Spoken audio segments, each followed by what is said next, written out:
Mwambie, bona kama sio wewe, bona siamini ninachokiona. Kwa nini mwambie uamini unachokiona?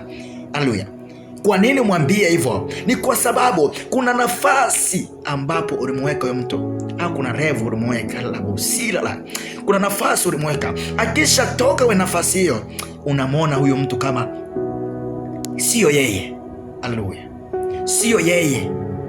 Utamuuliza uko wapi? Umefanya neno gani? Imetokea nini? Shida umepatwa na nini ndugu yangu mpaka ufanye mambo haya? Utamuuliza, utamuoji mambo mengi. Na shida ya kumoji ni ili apate kujitetea, apate kujielezea, upate kuelewa nini kilichotokea ili iwe hivyo. Nini kilitokea paka kusaliti? Nini kilitokea paka we muasi? Nini kilitokea paka akudisappoint? So Mungu alimupa Adamu nafasi ya kujitetea, ya kujielezea, kwa kuwa Mungu akuamini kama Adamu anaweza kafanya kile kitendo alichokifanya. Akuamini kama Adamu anaweza kavunja ile mahusiano. Haleluya. Akuamini ni sawasawa kisaminika na kuaminika. Wenda kazini kwako, ofisini, bosi wako kikwamini kuka sehemu fulani, ukishazingua kwa mfano, ukafanya mambo ambayo tofauti na matarajio yake au na jinsi ambavyo alivyokuwa anakuchukulia, atabaki anajiuliza na shaka, huyu mtu light angejua nimemchukuliaje au nilimchukuliaje, asingefanya alichokifanya.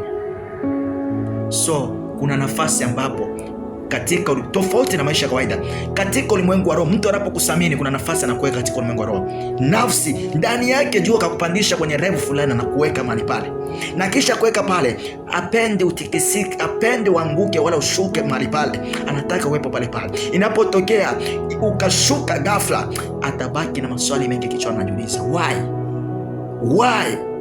why my friend. Atakuuliza imetokea nini ndugu yangu, atakuuliza imetokea nini, atakuuliza shida ni nini, umepatwa na nini, niambie, nielezee.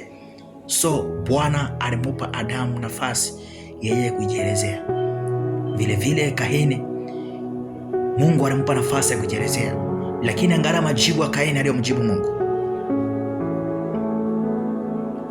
Angalia majibu ya Kaini aliyomjibu Mungu. Alimjibu, je mimi ni mlinzi wa ndugu yangu? Hayo ni majibu ambayo unaweza kumjibu Mungu. Au hayo ni majibu unaweza kumjibu baba yako? Maana kwamba hata wewe pia inabidi uwe makini sana. Shetani anapopata nafasi ya kukushusha sehemu fulani au ya kukuangusha sehemu fulani, huwa anapandikiza roho ndani yako, ambayo roho ni roho ya kiburi, jeuri. Anapotosha fahamu zako, anatoa elimu za ukweli, ufahamu wa ukweli, anapandikiza elimu za uongo za upotoshaji na ufahamu wa upotoshaji na hekima za upotoshaji, anajaza kichwani mwako. Ndipo unajikuta mtu mjinga anasimama, mtu mmoja. Maandiko anawaita watu ambao ukosefu wa ufahamu na hekima, inawaita wapumbavu. Anasimama anaongea, anamtukana Mungu. Mtu anamtukana Mungu. Yes, imagine mtu anamtukana Mungu. Kwa akili zako tu wewe ukikaa ukifikiria, unaweza ukamtukana Mungu.